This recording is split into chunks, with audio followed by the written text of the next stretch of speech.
talk about stress, one of the things that I hear is a byproduct of stress is cortisol. Now, cortisol is a hormone, right? It is. It's one of the adrenal hormones. And it's something that gives you fat around your belly, or am I mistaken? Yes, the adrenal glands are these little triangle-shaped glands on top of the kidneys. They're near our backs. And they make different kinds of hormones. One of the hormones they make, because it's the adrenal glands, is the adrenaline. And that's the stuff that happens when we get, we want to fight or flight. We want to run away. And adrenaline will make your heart beat faster. It makes you breathe faster, makes your blood flow faster.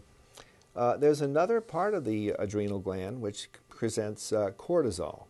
And cortisol will, in fact, increase sugar because you need that sugar to go to your muscles, assuming you're in a short-term situation. Like when this all originated, we were all cavemen back when.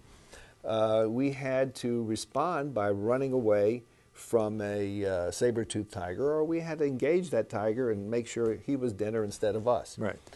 Now, if something happens like that, where our cortisol is up and our adrenaline is up for a short term, that's normal, that's life. And in fact, a little bit of stress of that kind is good. For instance, we're up here, we may be just a little bit anxious talking, so it keeps our minds focused. Or we may have to be at bat for a baseball game, or we may want to be focused in a rainstorm or something on the road, so we're a little stressed, we're focused.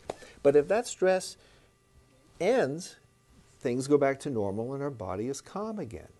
But if those same things that help us are never interrupted and they go on and on and on, week after week after week, all of that then increases the blood sugar increases the fats and the LDL, because the blood sugar increases insulin.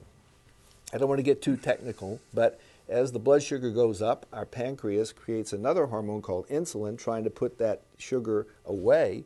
But it also stores some of it as fat, and a lot of it is in our middle, and that fat is unhealthy for us. So relax about the whole thing. Don't get stressed out over your wellness condition because it's counterproductive, right? Well, almost the reverse. If you do stay focused on your health, you'll have less to be stressed about. Okay, but I got bills, I got kids, I got mortgage, I got, what's happening on my job, we got a new supervisor coming in.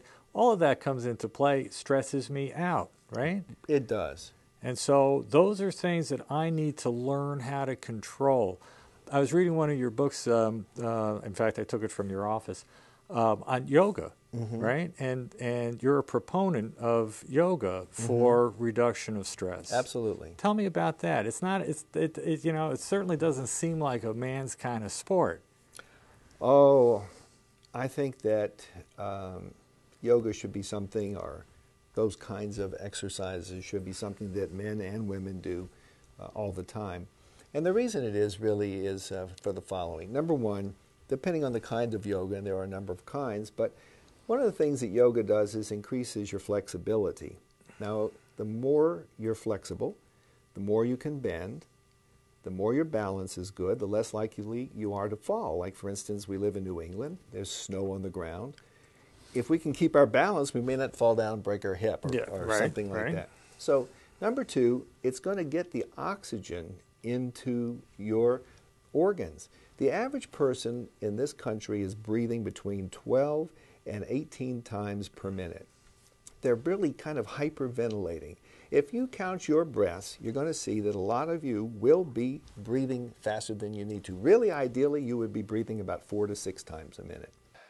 And what happens is you don't get the oxygen in deep, it doesn't perfuse, it doesn't go out to all of the parts of our body, and it's not good.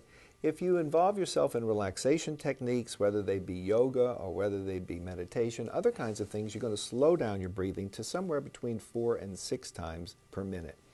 And that is going to allow, first of all, a calming effect. It's going to allow for better oxygenation and get oxygen to all the organs.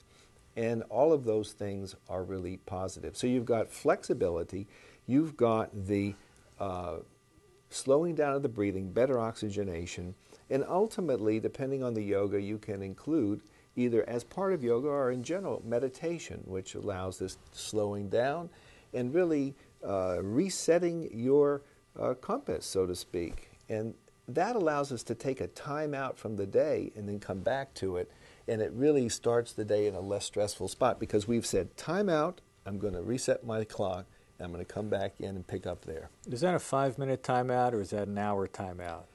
I think it depends on how much time you've got to time out, but I think that if you could do it even for 1 minute, if you could find a quiet spot that you found that was comfortable and take 3 to 5 slow, deep breaths just for a minute, I think you would find that you felt better at the end of that short period of time. Obviously, if you had more time to extend it to 5 minutes or to 10 minutes, it'd be all the more stronger. Certainly less time than I take going out to smoke a cigarette.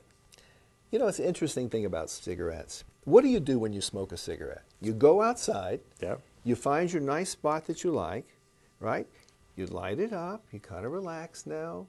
Now you take a slow, you breathe all that smoke into your lungs. It's full of toxins and chemicals. But what did you also breathe? You also breathed in oxygen nice and slow.